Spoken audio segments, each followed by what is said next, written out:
Directed at me? All right. I think so. I just thought I'd ask everybody if you want, All right. but especially. Like to Oh, call- good, I don't have the done Like yet. to call the October 6th meeting of the Police and Fire Commission to order. Let the record show Commissioners Mallett, Boyle Roloff, Schaaf, and Goldhahn are present. The first item on the agenda is election of a new vice president. Dave Nelson was our previous vice president. In his retirement, that position is now open.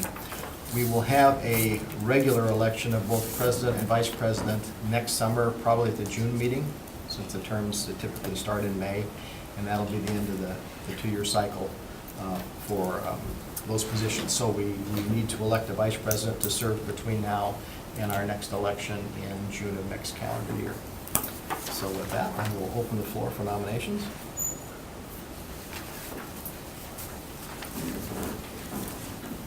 All right. Commissioner Wanzek has joined us. Hi, Warren, we're in the nominations have been open for vice president. This is to serve the term between now and next June, when we'll have our next regular election for both president and vice president. What are the responsibilities of the vice president? You serve in any vacancy of the president, and recalling the bylaws where it talked about the role. So the president presides at the meeting, so if I'm not here, you preside at the meeting. If press calls, if I'm not available for that, you can handle that.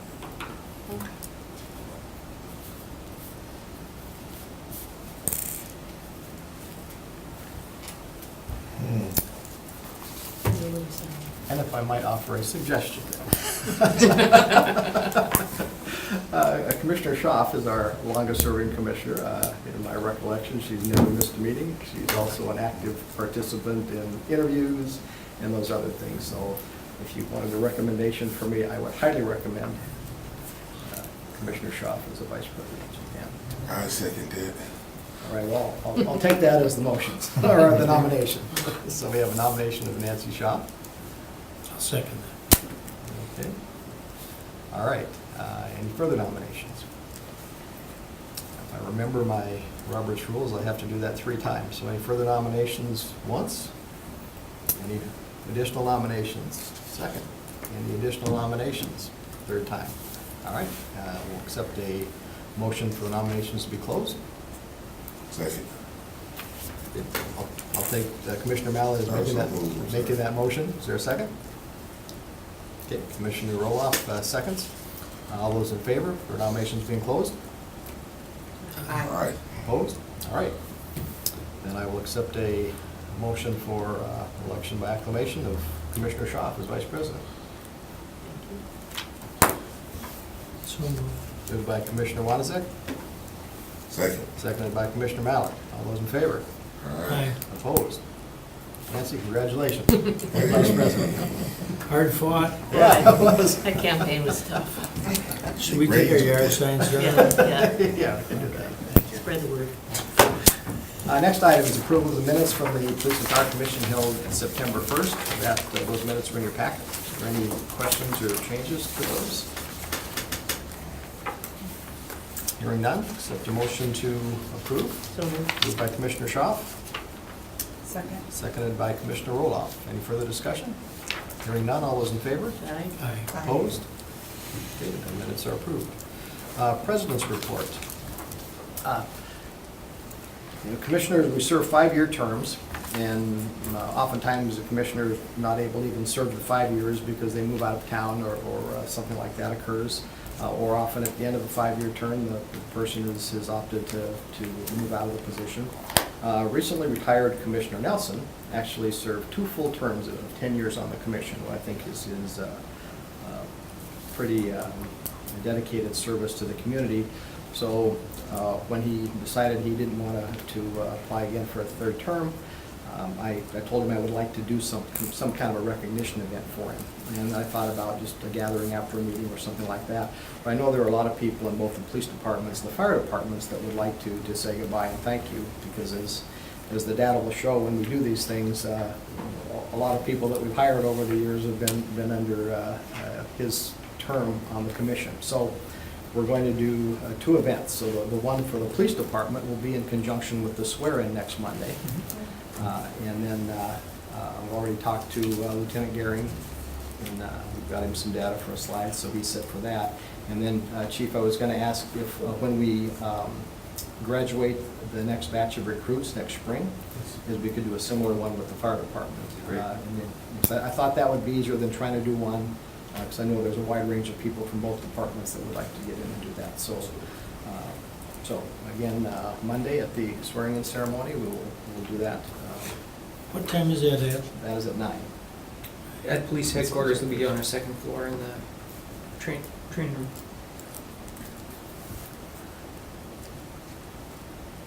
They will be smiling You don't have to after a say the whole victory. thing. Yes. Yeah, he'll be there. No, he would, probably wouldn't be attending. He will be there, and he'll say a few words, I think, so Great. it'll be nice to thank him for his service. Great. And that is all I had, so I will turn it over to the chiefs. And Chief, where did you say that? Where did you say this second? At police headquarters, 307 South Adams, up on the second floor in a training room. Perfect, thank you. We'll have people at the front door that can let you in. So why don't we go with fire first, since we have a background review for police afterwards. Okay. In the interest, because we do have some new commissioners, I'm going to take a few minutes to talk about the hiring process in the fire department and the eligibility list that results from that. So we're going to have, right now, we have 9 vacant positions in the fire department. And we may get 1 or 2 or 3 more retirement notices before the end of the year, I'm not sure yet. But for sure, we have 9 vacancies. And I'm still pushing for 2 additional people to start staffing A1s at Station 7. So there's 9, potential 11, could go as high as 14, I'm guessing, in the recruit academy. So for the new commissioners, our process, we engage Fox Valley Technical College in administering our written test. And they do that, we do that because they have a consortium and they generally get a lot of candidates, a lot of applicants there. So this current year, they tested for 11 fire departments all throughout the valley, from Fond du Lac all the way up through us. So and everything in between, pretty much, all the fire departments. When they administer the test, they give us some character traits, I guess, as part of the test. So the test includes human resources issues, human relations, mechanical scoring, basic reading skills, all those kinds of things that matter. And they give us, I want to get to them. They give us some character traits. And the character traits that are designed within this test are whether they have an abrasive attitude, if they add tension, if they're authoritarian, if they're inconsiderate, if they have low tolerance for others, if they're passive, if they're self-focused, if they have a tendency to try to work harder at avoiding work rather than doing the work, supervisory relations, and then mechanical reasoning, understanding mechanical systems, and mechanical observation and analysis. So we as a department, we've been doing this. This is our 4th test with Fox Valley. And we started with it the first year that I was here. We have decided in the fire department staff that we really pay attention to 7 of these. And those 7 are abrasive, adds tension, inconsiderate, low tolerance, self-focused, work avoidance, and supervisory relations. So we look at those data points, and they're rated with either normal, good, some problems, or high risk. And if we see multiples of high risk or multiples of some problems in any of those 7 areas, it doesn't eliminate them from the process, but it certainly focuses our discussion with them during the interviews to kind of try to key in on those things to see if they're going to be good team players in the fire department. We are a service-oriented, just like the police department. We deal with the public every single day, all day long, and so if people that have some of these traits generally don't relate and interact very well with our population. So we want to make sure that we're getting the best of the best. So just wanted to kind of give that to you. So this year's test, they had 41 people in the process, which is down 26 from last year and down almost 50-something from the year before. We're not quite sure why we had less applicants across the board for the 11 departments at this point. We're still trying to figure out what happened there, but we had 98 specifically apply for Green Bay. So they can apply for one or all 11 of the departments. Some of them are very focused and they only want to work for the bigger departments. So Green Bay is the third largest city in the state, therefore we have the third largest fire department in the state, 200 personnel. Of the 141, 98 applied to us. Of the 98, 53 passed the process. So it's almost it's real close to 50% washout. Of that 50%, 13 of them did not go to what's called the CPAT test. It's the Certified Physical Aptitude Test. So it is a objective test that has been vetted, I guess, to national standards on physical ability to do the job of a firefighter, regardless of male, female, or not. That's the data points. So 13 people did not get their CPAT because that's one of our requirements. 7 people withdrew from the process for various reasons. 12 people did not meet our fire department minimum requirements. 3 had incomplete applications. And that's basically my guidance. If a person can't fill out their application completely, we're starting off on the wrong foot, and I'm not going to babysit them essentially. So that's a decision that we make. And then 10 of them did not pay for the process. They had to pay, I think, $25. So it's not terribly onerous as far as the money is concerned. I think $25 is reasonable. That's part of the thing. So that's the kind of the breakdown of what happened. Chief, excuse me, is that 25 in total? So with that $25, they can apply to all 11 departments? I believe that's the case. Okay. Yep. So, and then the city pays $1,000 for the test plus $5 per applicant. So depending on how many people apply to us, that's how we pay from the fire department standpoint. I don't know if we pay for it or the commission pays for it, but nonetheless, the city pays that money to Fox Valley. Say all this to say that, you know, the numbers are dwindling and we're not sure why that is. So in the fire department, we intern people from 3 technical colleges. So obviously NWTC right here in Green Bay, Fox Valley down in Appleton, and Chippewa Valley Technical College out in Chippewa Falls. We intern all 3 of those. We take the majority of the students from right here at NWTC, but we do take some from the other programs. And we are exploring the possibility of also, I don't know if I want to call it a parallel or meshing lists from because Chippewa Valley gives a similar test in order to expand or open up our applicant pool. The issue out there is the fire departments have to vote to allow us in. And I don't know that they're going to be so excited about us coming and poaching some other people from over in that area. So we're exploring that right now. I'm also looking at what Madison Fire Department's doing as far as their entry-level process. And then we're also going to look at, we're aware of what Milwaukee is doing and see if we can improve the process. I mean, we're happy with the candidates we're getting. We're down to 53. We're going to have 9 to 14 openings. We'll probably interview 25 to 30, I guess, probably somewhere around there once we get our matrix done. But you know, from a breakdown of the demographics, 137 male applicants, 3 female.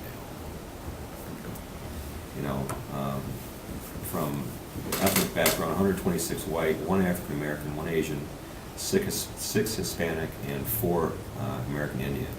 And those numbers are real low, and they're reflective of the same thing across the country as far as diversity in our population and in our applicant pool. And we are continuing to struggle with how do we change that. I think that, you know, we have focused our public education folks on going into the middle schools and trying to make it painfully obvious to our minority population that they can work in the fire department, they can be a part of what we do. Part of the problem is they don't assimilate with us because they see white males, right? It's the majority of what we are. And so we're trying to figure out some other ways to help them to assimilate and know that there is a real possibility that they can work right here in the city for their fire department, regardless of race, and their gender and anything else. So we're going to work a little harder trying to figure out how we can improve that. You know, when I did a research project on this back when I was at the National Fire Academy. It's been 10 or 12 years, but I think the research still holds true. The biggest factor in the minority population at that time, and I think it holds true today, was they don't assimilate with us. They just don't see, you know, African American males don't see a lot of, especially in our area here, they don't see a lot of African American firefighters, right? We went so far last year, we reached out to Madison Fire Department, we asked them to send us some of their minority firefighters over, and they did. They sent us a couple of guys over. We went to the KI when all the 8th grade students were coming through, just so that that population would know that, hey, this is a real possibility for us. And so we're, you know, kind of struggling with that. We're also trying to deal with it. So we'll certainly listen to any input that any of the commissioners might have in that regard going forward. You know, there's strength and diversity for sure, and we want to try to get more diverse in our department, but we can't do it without the applicants. So it's a universal problem. It's not a problem in Green Bay. It's not a problem in our state. It's a problem in the country.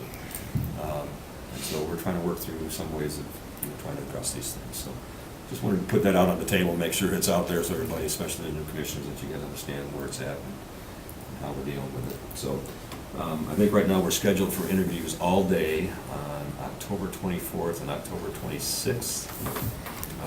We may have to add a third day to that, depending on the number of applicants. We have not finished our matrix yet. But that's when you, just the police department, I mean, the fire department's doing it, right? Not when we're doing it. Not when you're doing it, right? Okay. So just for the command staff, we do the initial interviews and screenings. Yep. Okay. And then it'll come to you pretty quickly November after that. meetings. We have to move everything forward this year because NWTC's Burn Tower is where we do all of our recruit academy is shutting down on April 30th, so they're shutting down. We normally don't finish until the end of the second week in May, so we've had to move everything 2 weeks forward because they're going to tear it down, and so we won't be able to use the Burn Tower for all of our evolutions. So we're crunching everything, getting it moved forward. We're going to start the academy 2 weeks earlier and all these things. So once we get done with our interviews, we'll get it to you immediately and then we'll start the process. The other thing I wanted to talk about briefly was, you know, looking back in the 4 years that I've been involved in the process now, we have our standard set of questions, and we ask the questions, and we have some data points that we want to see these folks hit, but we always miss the intangibles. You know, and the commission's always looking at me saying, well, what do you think? It happens every single time.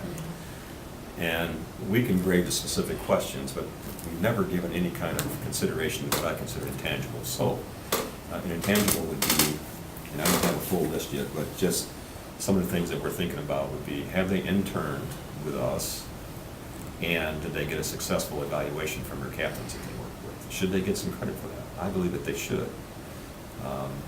A point or two, whatever it may be. Were they a paramedic student here? Did they come here and serve their paramedic ride time here and with their proctors, and did they get a successful evaluation there? Their appearance and presentation, should they get some, you know, things for that?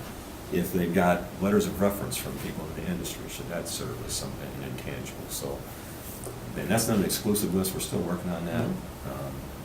With the commission's approval, we're going to institute that in our questioning on the command staff side, on the chief side, just to be able to give credit to people that, I don't know how else you do it, just answering those standard questions. There's got to be these other things, and I think there has to be a little flexibility there. Is there a reason why we don't see the applications?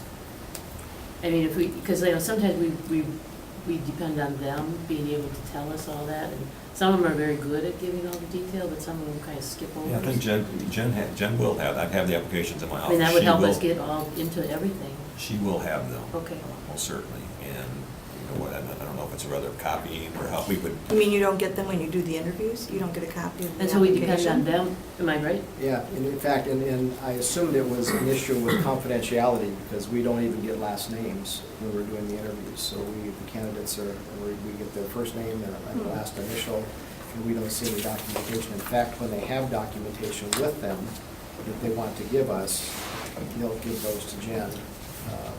So some of and that them are might be very. another intangible, somebody that's prepared and brings in a resume Yeah, with them and a cover yeah. letter that says, this is You're who not I getting am. that. I mean, should Yeah. we get a And some point of for them that? cite everything, and then some of them we really have to prod to get. I'm them not to- sure why you wouldn't get them, But there are probably some historical reasons, and I haven't really been It would help us involved. get the bigger picture. of Yes, all I of them. understand. Yeah. So let me chat with both Melody and Jen, and we'll take a look at that. So in advance of our interviews on the 24th, in fact, by the end of next week, we'll have this list of intangibles. I'll send it to the commission. If you have any comment on it, pro or con, just certainly respond and let us know.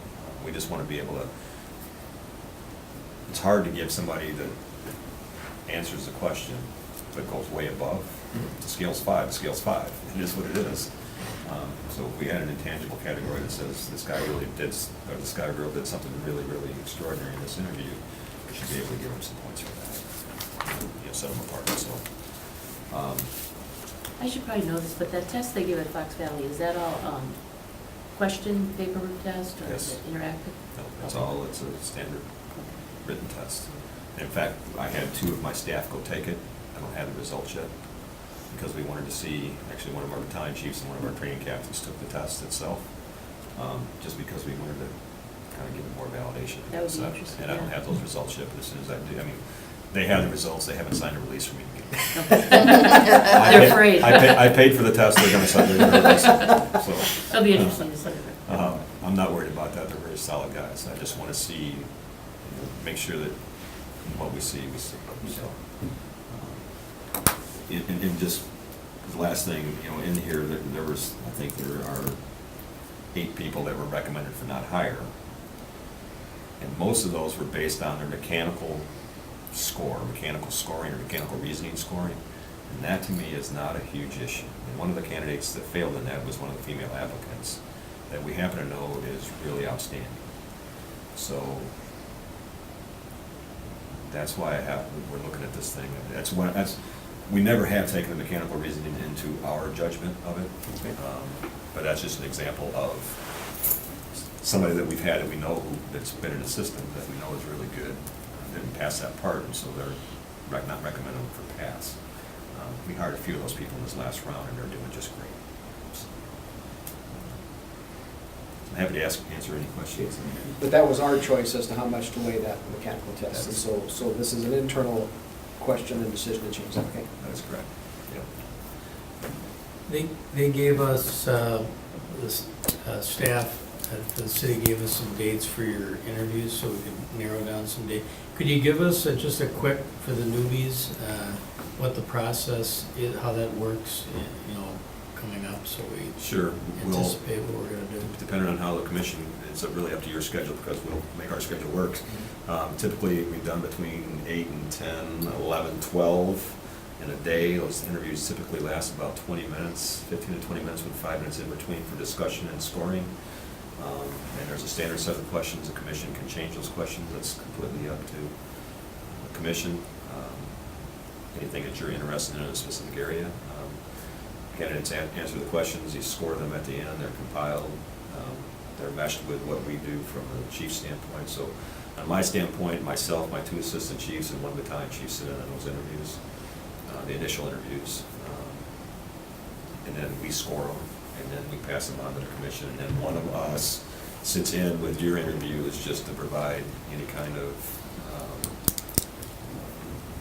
I guess, color to questions that they, or answers that they might give to clarify, so that, you know, if they're using some of our jargon, that they can clarify it for you. And then from there, once the list comes out, they gotta go through a series of things, so a background test, psychological evaluation, polygraph. They're offered an initial letter, then they gotta go to a medical, clear a medical, and once they're cleared, then they start the recruit academy. The recruit academy goes 11 weeks. We'll start this year sometime January. We'll finish by April 30th, and then they'll graduate. They'll be on probation for the remainder of that year. We evaluate them every month during their probation. So that's kind of the process, and if they make it through their probation, then they become full-fledged members. And you said something, that you made a reference to somebody not recommended, or I didn't write down the term you used. Who is making that group of your management team? Fox Valley Technical College, when they give us the score of everybody. So every area is scored. And then they make is there some kind of a, So like 70% in mechanical reasoning, they consider to be the cutoff. gotcha. So if somebody Okay. scores 69 and they do fabulous in all the other areas, they're still not gonna be recommended for hire. So they give you a thumbs up or thumbs down? They say yes or no. Right, okay. We have taken that through this whole process with a grain of salt in the mechanical reasoning area, just because we know that some people don't have that skills, but they're gonna make great firefighters. That's our experiences bore that out. In fact, we took a couple of them in the last group, and they're doing just great. I'm glad they didn't give me a test like that, because I don't know if I'd be a good firefighter. And on the other side of that, Mechanical again, reasoning. one of the applicants is a minority applicant, we don't want to eliminate that, and there's absolutely no reason, because we know from a background perspective that this individual would serve us very well. So we're trying to be very standard, but very careful not to eliminate people. Thank you. And, I mean, we could talk about it later. I think you got some options that you can utilize. I think, you know, if you ask me off the top, I would say you may be hitting the wrong population with 8th grade. I would maybe even go into the high schools, to juniors and seniors. And everything that you do, there has to be an incentive to it, right? There has to be a benefit to the person who's doing it as well, you know, and maybe it's something, and I'm brainstorming off the top of my head is, you know, for young minorities who may be going to TC, this may be viewed as an option for them, and maybe we find a way within the city to maybe either reimburse or pay for they become interested in firefighting, and we reimburse their tuition to go, you know, or have that conversation and go into that light. Yeah, I don't want to make it sound like we only do 8th graders. Yeah. What we have found, our history, my history, you know, not only here in Green Bay, but my previous 2 employments, was when we were focusing only on, let's just say sophomore, junior, and seniors, many of those folks had already made up their mind where they were going, what they were doing, and we were too late. Because they'd already kind of started down a path. And when we started talking to them about being a firefighter or a paramedic, both essentially, they were like, we're not interested, we've already decided we're gonna go into IT or a nurse or a doctor or whatever it would be. And now because So- you got more kids going the 2-year route, now that number has grown exponentially. Right, so I guess all I'm saying is, we not only do we do the high school, we're going down as early as 8th grade. We're trying to catch their interest before anybody else does. Sure. And we've done that, so next week, KI, all the area schools come in for a career day. So we'll have a presence there, a big presence, and that's where we try to get the interest started. Sure. Because we found that if we get in too late, we're too late. But Yes, we're willing to hear. But I hear what you're saying, because when I was doing career shows, you know, we did a lot of times at the sophomore level, but now they try to push down to 8th grade, because they're so gearing kids to go to the 4-year institutions rather than the 2-year. So if you did it a little bit later, you might catch those kids that said, ooh, I'm really not prepared, but they probably still are good kids that would make wonderful We do technical both. type. Yeah, I don't want to make it sound like we only do 8th graders. We do Yeah. both Yeah. groups. Absolutely. Because you got those kids that aren't planning anything with their needs. These are good jobs, these are career jobs, Oh, they're good paying jobs. Well, and that's what I'm saying, you know, like with the police department, they're able to, you know, even with younger kids, they can go on a ride along and they can do all these different things. And right now, with everything that's going on around the country, it's, you know, you can put yourself into this. If you want to make a change, you can jump into this situation and make a change from an underrepresented minority perspective. And now with firefighters, you don't have that, what's going on around the country right now. But what you do have, like you said, is a good paying job, but they don't know that yet. Right. And it's a matter of them seeing it. That's why I said it's because we have the same problem in higher ed at GB, trying to recruit quality minorities to come in and work. And I did the same thing I said to our HR department there. Give me an incentive to come. Like, if my wife wasn't from Wisconsin and she wanted to live in Wisconsin, I wouldn't be in Green Bay right now. So that's my incentive, because I can go anywhere I want to in the country and work. But if you give me some sort of incentive, especially for your local residents around here, because, you know, a lot of the Green Bay kids who graduate from high schools, they go to school, or they go to a school within a 50-mile radius of here. So you can pluck, and if you can incentivize it by saying, okay, well, you're interested in becoming a firefighter, okay, we're gonna pay for at least a year of your schooling. So then you're not taking out that much debt.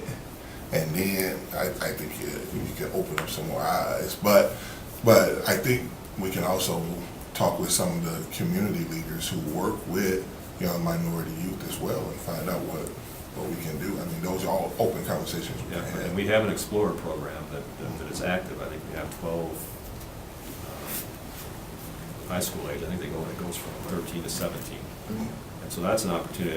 They meet once a month, but it's kind of a foot in the door to explain to them how we do things and show them that, hey, this is a career, this is something that's real. And so, I mean, we could take that program and take it from 12 to 30. I just have to fund it. Right now, I got firefighters that are volunteering their time to run that program.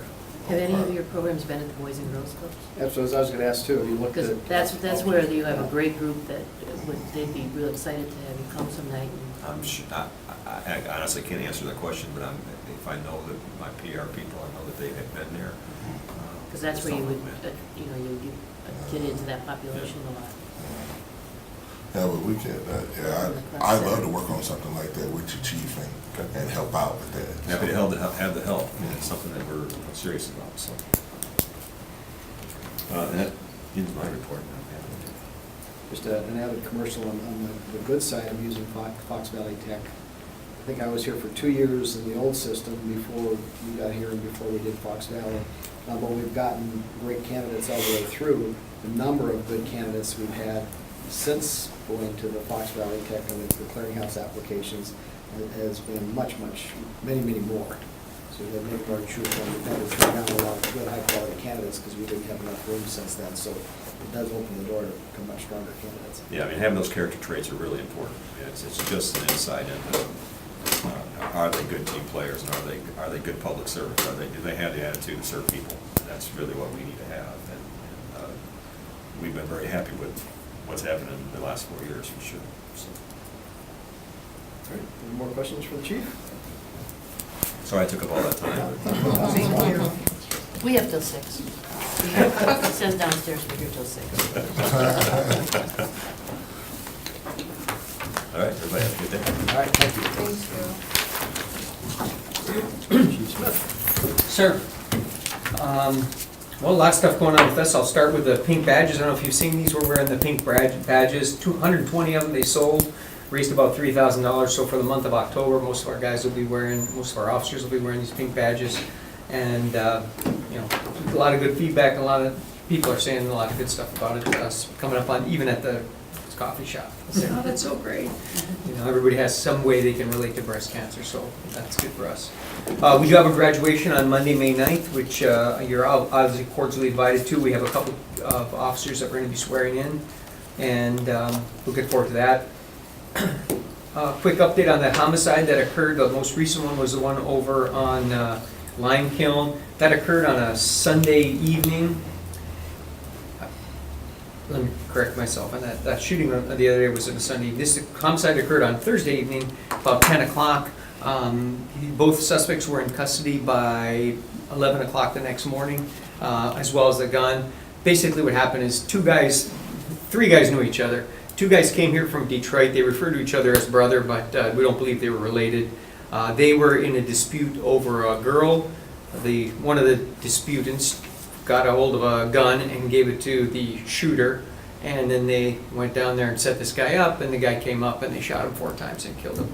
They both took off. We had some good video. We had some good witnesses come forward. Odd thing was that we called a girl we believe knew about it or was involved somehow down at the station. She came down with her boyfriend, who happened to be the second guy, not the shooter, but the guy who had the gun that gave it to the shooter. And so he was in our station, and we started looking for him. They're like, wait a minute, that guy's down here trying to come up with a story. And they came up with some cockamamie stories about, different people they thought did it. We even drove him around, and he showed us a house where he thinks the guy who did it lives, just some random guy that he knew. So anyway, we were able to tie that all together, went out, did a search warrant over on Humboldt, right up in my neighborhood, and got the second suspect and the weapon and a couple of shirts that matched the video, the shirts guys were wearing in the video. So we'll see if the ballistics are gonna match. Quite likely they were, because it was revolver they used, so quite likely, anyway, they're both in jail now, and probably will be there for quite a long time. We got a $2,000 grant from the police, or from the Community Safety Partnership to do a gun buyback. And I know President Goldhahn and I talked a little bit about that. I want to make sure we do that right. The idea is to get unwanted or illegal guns off the street. Green Bay, we lost about 50 guns to theft in 2015. So there's plenty of stolen guns out there, the ones that haven't been taken in Milwaukee or Chicago. So our hope is we can get those back. My experience with the gun buybacks is in Los Angeles, and we probably 15,000 we've recovered.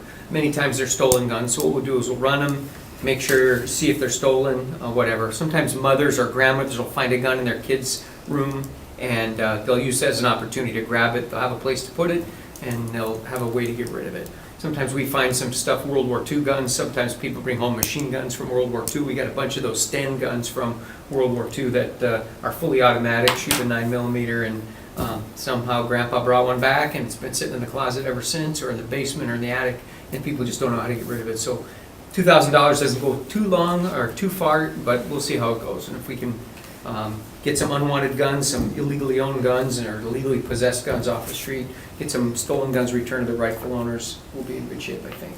The rest of them will ship off probably to DOJ, and they'll use them for their gun library or end up destroying them if we don't have any reason to keep them and nobody else wants them. This is a new program? Yeah, we're just starting it. We came up with the idea based on what we used to do in Los Angeles, and they did gun buybacks there, and every time there was a massive shooting, they'd do a gun buyback. They'd get literally thousands of guns. You know, fully automatic, illegal weapons, AR-15s, Uzis, all kinds of crazy stuff. So what do you pay by the type of gun, or just the same thing? The idea is Everything? $100 for an illegal assault weapon that somebody might have, and then $25 for a handgun or something like that. We usually say we'll pay up to that, and they'll get a gift card for Festival Foods instead of cash. So they'll come in, they'll have the gun in their trunk, we'll find a location to do it, cop will pull the gun out of the trunk, we'll, go later on, check it, do all the things we need to do, give them the gift card, and there's usually a little horse trading there. Somebody comes with a shotgun that's, 80 years old, that's rusted, that doesn't work, and you give them $10 for it or something, $10 worth, as opposed to. But I think what we're hoping to do is use it as kind of an amnesty program, so we can get those stolen guns back to their rightful owners and get them out of the possession of people who don't deserve to have them. Okay, so for a gun that's determined that it's stolen, to try to get it back to the owner. Correct. For guns that have some type of high value, maybe collector's guns, like you say, someone found a gun in a closet, it was brought back from the war. There are a lot of collectors that manage guns well and safely. Is there the option of marketing those to those people? Yeah, I don't know if we Make some money could. for the community, I don't know for if the we could, foundation. or we could use that. Say, for instance, in LA, we got one. This wouldn't have been a great example, but because it was it was fully automatic, but it was a World War II German fully automatic, the precursor to the Russian AK-47, and it was a very rare gun worth something like $30,000. We'd get Tommy guns every once in a while. I would think something like that, if the DOJ didn't want to keep it for their gun library, maybe there's a mechanism where we could sell it to a responsible collector and use that money for the next gun buyback. Yeah, Or through the foundation. or through the foundation. Well, we have time, there's no time limit. We were all planning, they were all excited to do it right away. I said, let's really make sure we do this right, because what we want to do is get the right guns. We don't just want, the junk that's in someone's closet that is junk. We want to get the guns that are stolen and illegally possessed off the street. So we'll explore the idea of, selling those to responsible owners. If that works, then that'd be great. But no big hurry to do that, but we do have the money in pocket, so that's good. Foundation is going great. The police foundation, as you know, we started. We got some great support from Mike McCarthy and support from the Green Bay Packers. Got a call from an attorney yesterday, or day before yesterday, from a woman in Appleton who wants to donate her house. She, she's going to put in her will to the Green Bay Police Canine Program is the plan. And I said, well, how much is it worth? $95,000. Well, that's great. So I'm going to call Todd Thomas, the chief of Appleton, and say, hey, we really need you to watch this neighborhood here. We're really taking a special Why is she giving interest. it to Green Bay? Exactly. Oh, that's the little dig, yeah. Yeah. No, at least Todd out. I know, it's gonna be for us. So hopefully we'll be able to work that out with the Greater Green Bay Community Foundation. So it'd be something upon her death the house would go to be sold off, and then the proceeds would go to the foundation, which would be great for us. Speaking of foundation, some of the training that I'm thinking about for this upcoming year, we may have to bring in outside people to provide that training. I had a 16 hours of training on implicit bias from a professor at Florida, which I thought was first-class training. I did it about a year ago probably, and I think something like that would be great for our officers to go through. I'd like to see implicit bias training, I'd like to see mental health training for our officers, and I'd like to see de-escalation training for our officers. I think those are the three key training components that I'd like to see this winter. Our things are a little slower in terms of crime and call load, so we have a little bit more time to train, so I'd like to do that this winter, in addition to the regular stuff that we always train on, firearms and tactics and safe driving and all that business. So I'm going to ask the foundation if they're willing to maybe foot the bill to have the trainer come out here from Florida. I think that falls right in line with what the foundation is meant to do, especially the implicit bias training. I don't know anybody here that teaches that, but I think this woman is a nationally recognized expert. And then we could invite maybe the folks from Ashwaubenon or De Pere Police, whoever to come, sheriffs come over as well. You just read my mind because I just got an email from a professor here at UW Green Bay who asked me if the police department would be interested in going through implicit bias training. I mean, just asked me. I mean, it was like spitting, and I was gonna ask you that question tonight. Okay. Ashley, but the whole psych department and human development department at GB, they were all willing to offer that free. I think it was free of charge. Even better. But it just happened, so that was on my radar to ask you that tonight. So yeah, I talked about that too at the community advisory board. We've been thinking about what our officers need, and I think that's something that is a hugely relevant topic. That the mental illness stuff, because we have so many people that we deal with that are mentally ill, and then the de-escalation and whatnot. So we can talk about that more tonight, but I think that's a great idea. Welcome that with open arms. I just think that's really, really cool that you're offering that. And with the implicit bias stuff, I just came across a public health piece about marijuana that was passed along to me by some organizers. And the racial disparity in arrests are in Wisconsin, Brown County is the highest in the state. And they're old numbers, it's like 2013. But it points to the need to kind of dig into that more. So I'd love it if you could shoot me a copy of that. I'd love to be able to check that out. I have it electronically. Okay, if you can fire me an email with that'd be great. And then with the mental health training, I'm going to a mental health meeting for Joshua tonight. Is it okay to share that's part of, or is this confidential? Absolutely, no, please Okay. do. We have CCIT trained, which is a 40-hour course, and I believe it's the Memphis model that we're teaching.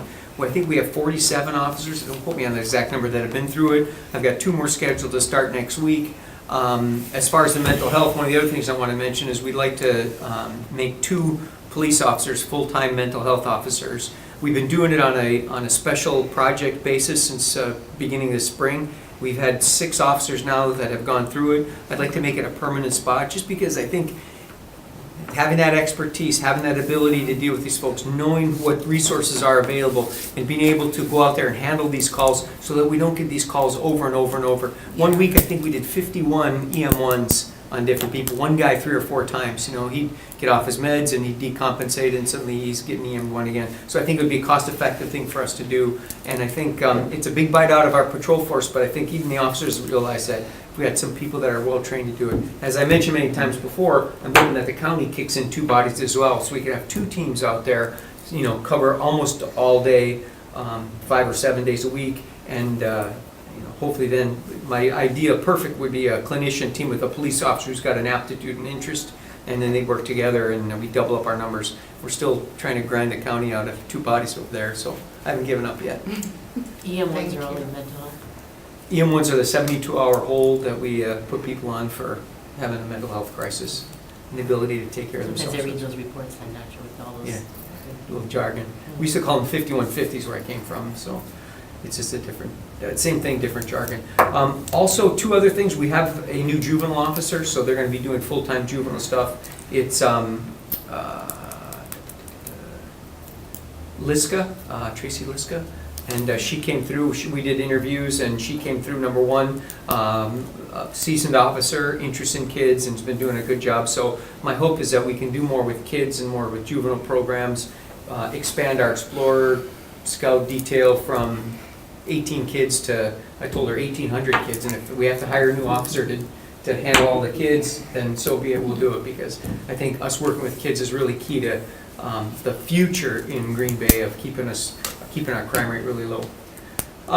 Speaking of that, the animal regs officer, Sharon Henson, is retiring after, I don't know, a dozen or 15 years here. She's a civilian animal regs officer, and she's got a lot of personality, but she did a great job in there. But the plan I'm hoping to do is make that into a sworn position. We got a special project now. We have Mallory Mabes, who's one of our officers, who came on the department as an animal intern and has been a police officer for about 5 years. She's doing a special project now to take over for Sharon. I'm going to ask that in the budget we were able to turn that into a full-time police officer position as opposed to a animal services civilian position. It'll cost a little bit more, probably another $20,000 or $30,000 a year, which Don Fuller is never happy about. But I think in terms of safety, I think in terms of having that presence when you go into a person's house, in terms of having somebody armed, because they're out there alone taking animals away from people, which is always a touchy thing, and looking across the country and documented case after case where they've been attacked, it's in some cases killed. I like the idea of having a trained police officer who knows their tactics, knows our system, knows the other officers out there handling that. I think it would be a good move if we can do it. Oh, what else do I want to tell you about so I don't forget everything? Juvenile officer gun buyback, animal regs, homicide update. I think that's about it. We've got a bunch of events coming up. Tonight's event, I don't know if you're able to come in, Barb Dorf is coming. That's going to be at 6 o'clock at UWGB. We're doing a place at the table at NWTC, which is a luncheon on the 13th, where we're all going to have a bunch of officers there, and basically they'll sit at a lunch table and talk about whatever topics the folks at the table want to talk about. So it's through NWTC. I'm not sure how many officers we're going to have over there, but we met with them a couple weeks ago. We're committed to working together with them on that. The Black Lives United group came and approached us, asked us if we were interested in partnering with them on doing what they call a Blue Christmas, Blue Black Lives United Christmas. And what they want to do is they want to find a location to have like what's a traditional German Christmas, one of the women described as, where they have lights set up, they have booths where people can sell stuff, they have a stage where people can, do talent show, sing, dance, whatever, and then that'll raise money to help buy gifts for kids for Christmas. We said we'd partner with them as much as we can. We'll help them with the permit process, help them find a location, work with the businesses up and down Broadway where they're looking. So we're hoping we can do something like that later on this spring. Our police academy, Citizen Police Academy, is about halfway done. A couple people from Black Lives United are in there. Lee Olson's in there. I don't know if you're familiar with that name, but he's participating in there, which is great. And we got a bunch of other local folks in there, about 30 altogether. So I think it's going quite well. And that, I guess, is about it, unless you have any questions about anything. You must be caught up in the season, so you referenced that it's going to be in May, and now you said in the spring, so that's May. fall. We're in the fall. Yeah, did I say spring? Yeah, you said spring, and then you said just a little while ago it was May 9th instead of October 9th. Did I say May 9th? Yeah. Wow. Summer went really Maybe fast. I'm hoping, yeah, Summer maybe I'm went- hoping. Summer did go too fast. We started the special project for the mental health this spring. So I guess I've got spring on my mind already. He's not used to Wisconsin weather yet. No? And the swear-in's this Monday, right? Yes, Monday, 9 o'clock. In October. Now we're May questioning not this. May I know, yeah. Now we're All all those questioning things again, one yeah. of these days. Yes, whatever, he said May before. Yeah. Chief, for some of these special events, I know that in your weekly update you include those in there, but is there a way that we can find out about those further in advance? So we can maybe better prepare to attend some of these that, Like the 19th. I tell you, maybe I'll look at the calendar, and when I put out like this month, next Monday, when I put something else, I'll see if I can find anything in the next couple weeks Okay, of that'd events be that are great. happening. That might at least try and give you a couple Yeah, weeks. that'd be great. Some of these just pop up, and all of a sudden we have this thing that you're planning that 2 weeks ago. I don't think that was anything but a thought that you had. Yeah, no, it wasn't the original thought. The original thought was to have it actually in a couple of weeks from now, and the dates just didn't work out with everybody, and the earliest we would have been able to get in was November, and I said, well, that's too late. And then we just pushed it up, and then we pushed it out really Okay. quick, That's so. fine. But I'll try, I'll look ahead of the calendar a couple weeks so I can have that on my update. And I hope that update is appropriate and you're getting good information on there, so. Appreciate it. Chief, I thought your comment, you just kind of were firing off a lot of things, and at the end of it, that training you're gonna have inviting these other communities, I think that's great if you, I don't know how much of that's gone on historically between the departments, but I think it's great to hear you're trying to reach out or collaborate with. I the- think so. I think there's some other stuff. I was hoping that we would have more than just the Green Bay Police at our event tonight. We reached out to a bunch of different police agencies, none of whom was apparently interested in participating in this, I mean, specifically asked them, they said, oh, we've got a community police academy that night, we can't make it. Oh, come on, we can all do it. But as far as the training, the more we can partner and make sure that we're all getting the same training, especially with stuff that we think we really need, like the three that I rattled off, if we can get those other folks in there. And the Police Foundation, they want to expand to not just Green Bay, they'd like to include other cities, because donors come from other cities and board members come from other cities. It'd be great to have, guys from Ashwaubenon and Sheriff's Department, wherever, get trained in the good quality training that we can bring in. Any other questions? All right, thank you, Chief. Not, we'll go on to the next agenda item, which is review of patrol officer candidates. The commission may convene in closed session pursuant to sections 19.85, paragraph 1, sub C and F, Wisconsin statutes, to consider employment, promotion, compensation, or performance evaluation data of any public employee over which the governmental body has jurisdiction or exercises responsibility. The commission may thereafter reconvene in open session pursuant to section 19.85, paragraph 2, Wisconsin statutes, to report the results of the closed session and consider the balance of the agenda. Is there a motion to go into closed session? So moved. Moved by Commissioner Wanzek, seconded by Commissioner Shaw. All those in favor? Aye. Opposed? We are in closed session. Or will be as soon as the camera gets shut.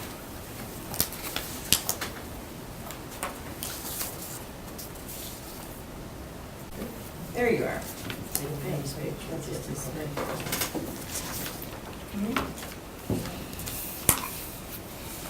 It's recording. All right, we are back in open session. While in closed session, we reviewed one candidate and chose to remove that candidate from further consideration for patrol officer. Next item on the agenda is the budget status report and budget spreadsheet. Like all we had was a polygraph and a drug screen for one of our candidates. Any questions about those? If not, I'll accept a motion to accept and place on file. So moved. Moved by Commissioner Wanzek, Second. seconded by Commissioner Shaw. All those in favor? Aye. Opposed? Place those on file. And then monthly bills, they were the same bills we talked about in the budget report, so I'll accept a motion to authorize payment. So moved. Moved by Commissioner Shaw, Second. seconded by Commissioner Mallett. All those in favor? Opposed? We'll pay the bills. The last item is setting the date of the next meeting. Our regular meeting date would be November 3rd. Does that work for everyone? 3 o'clock, okay. November 3rd at 3 o'clock.